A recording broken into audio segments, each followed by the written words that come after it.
This is where it started. I'm on Vicarage Road in Tottenham N17.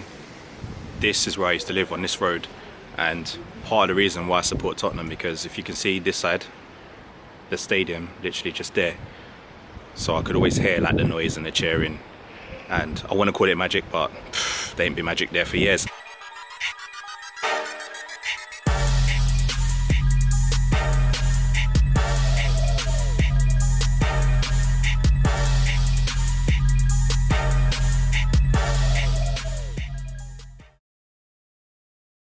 So yeah, in the next few clips you're going to see little parts of Enfield and places that I used to go around and walk around, and the schools that I went to, and you'll see what I experienced.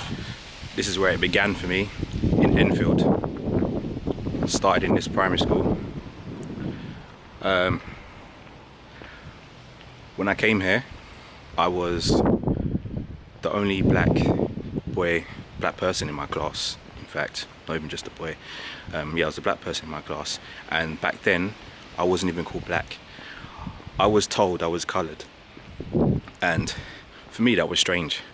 Someone who wasn't the same colour as me was telling me what colour I am, but calling me coloured, and I didn't understand that. I didn't get it. Come home, ask my mum, like, why am I being called coloured? And she's like, oh, ignore it. You just had to sort of shrug those things off and half accept it, but half ignore it at the same time.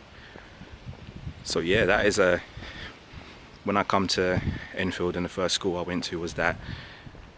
And then from then on, it just kind of got worse.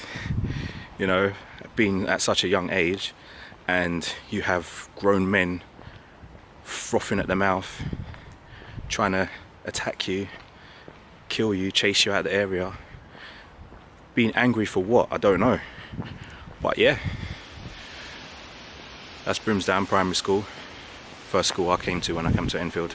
This area that I'm in now, Enfield, Bell Lane, this is probably one of the first little experiences I had facing racism. I didn't even know about it properly too much, but behind me there's a field, and I remember walking back from my friend's house pretty much after school, and stones just came flying out of nowhere, banged against this fence, and I'm like, what's that? So I look over to that side, and there's a couple racist guys. They didn't know they're racist at the time until they started shouting and saying, get out of the area, this is NF territory, you better run. So they start throwing more stones and chasing me. I'm running down this road. I'm about 11 years old at the time. These were probably late teens, so they're probably 18 years old, and I was scared. I'm not gonna lie. It's the first time experiencing that kind of stuff. So yeah, I'm running down the road, and literally, if I wasn't fast back then, I wouldn't have got away. That would have probably caught up to me, and God knows what would have happened back then.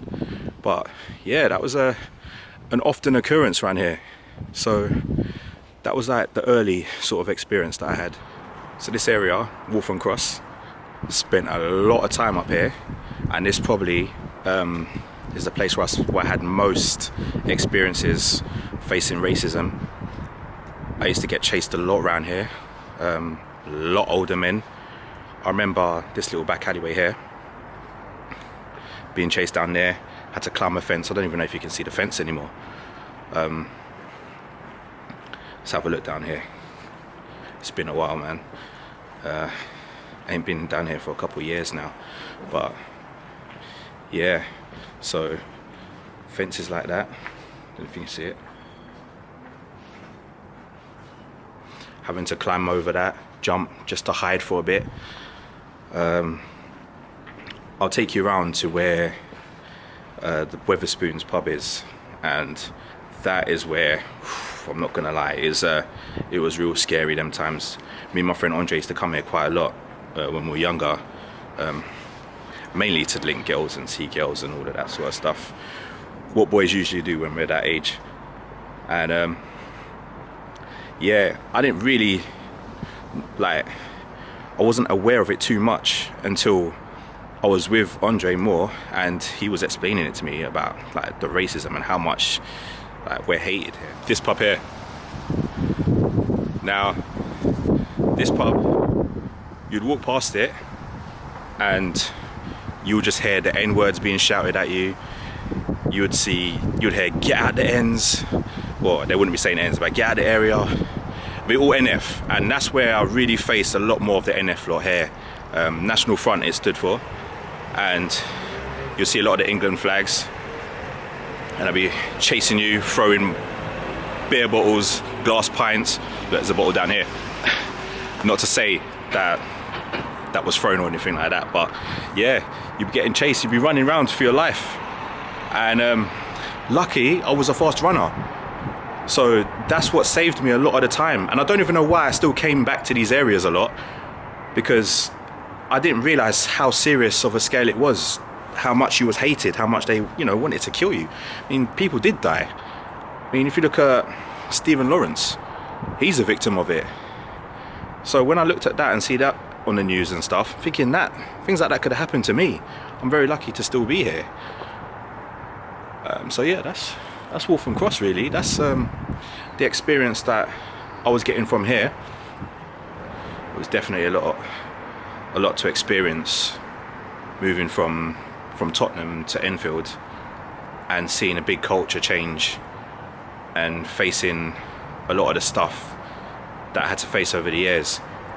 And a lot of that is probably some main reasons why I wouldn't want to have any kids or bring them up in this world, in this country, because I wouldn't want them to face half the racism I felt or faced. It's horrible, it's not nice. And there's people out there that's faced a lot worse. Everyone's had an experience. You get told, oh, it's a small minority. Sorry, it's really windy. You get told it's a small minority, but that's all it takes. A small minority in England is enough to handle the minority of black people in England, because remember, we're a minority, so that's all it takes. You don't have to have the whole of England being racist. It just takes a minority to face us, because we're a minority. So every black person has faced or experienced racism, and it goes on. It's been going on forever, and I still hear it till today. Oh, don't worry, it's just a minority. You know, it's just a small few idiots. I get told that a lot. But yeah, that's my experience here. Now coming up, I'm on Green Street in Enfield, and this pub is another one that I've had to experience. It's called, can I zoom out?